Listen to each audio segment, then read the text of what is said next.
అంబేద్కర్ కోనసీమ జిల్లా పోలవరం మండలంలోని మురమళ్ళ టీ కొత్తపల్లి అడవిపేట గ్రామాల్లో జనసేన ఆధ్వర్యంలో బాబు జగ్జీవన్ రామ్ జయంతి వేడుకలు ఘనంగా నిర్వహించారు.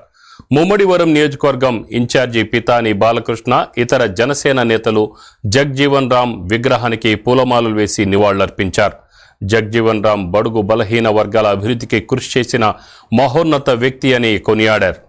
నిరుపేద కుటుంబంలో జన్మించి దేశ ఉప ప్రధానిగా సేవలందించారని ప్రశంసలు గుప్పించారు. జనసేన పార్టీ తరఫున ముమ్మడివరం నియోజకవర్గంలో ఇప్పుడు మెయిన్ సెంటర్ అయిన మురమళ్ళలో జరుపుకోవడం జరిగింది. అక్కడి నుంచి పోలవరం మండలం టీ కొత్తపల్లి అడవిపేట మరి ఎంఆర్పిఎస్ మరి కాలనీ అంతా కూడా ఉంది అక్కడ.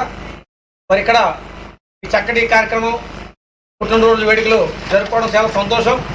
డాక్టర్ బాబు జగజీవన్ రావు గారు 115వ జయంతి సందర్భంగా వారికి ప్రత్యేకమైన మరి హృదయపూర్వక జన్మదిన శుభాకాంక్షలు జనసేన పార్టీ తరఫున తెలుపుతూ ముమ్మడివరం నియోజకవర్గం తరఫున మరి ప్రతి ఒక్కరు కూడా బాబు జగజీవన్ రావు గారిని ఆదర్శంగా తీసుకోవాల్సిన అవసరం ఎంతైనా ఉంది.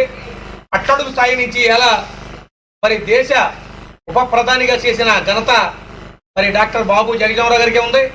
అత్యంత చిన్న కుటుంబం నుంచి అంచెలంచెలుగా ఎదిగైన మరి ఆ కీర్తిని అధిరోహించిన వ్యక్తిగా ఆయనకి చాలా మంచి పేరుంది. ఆయన అడుగు జాడల్లో మనం ఉండాలి. ఖచ్చితంగా జనసేన పార్టీ అధ్యక్షుడు పవన్ కళ్యాణ్ గారు కానీ పవన్ కళ్యాణ్ గారు సిద్ధాంతాలు కానీ జనసేన పార్టీ సిద్ధాంతాలు కానీ ఇవాళ అన్నీ కూడా మరి బాబు జగజీవన్ రావు గారు వారి యొక్క పెద్దల యొక్క మరి ఆశయ సాధన కోసం మరి ఆయన పనిచేస్తూ ఉన్నాడు. ఇవాళ డాక్టర్ బిఆర్ అంబేద్కర్ గారు కానీ బాబు జగజీవన్ రావు గారు కానీ పొడుగు బలహీన వర్గాలకి ఆశాదీపాలు.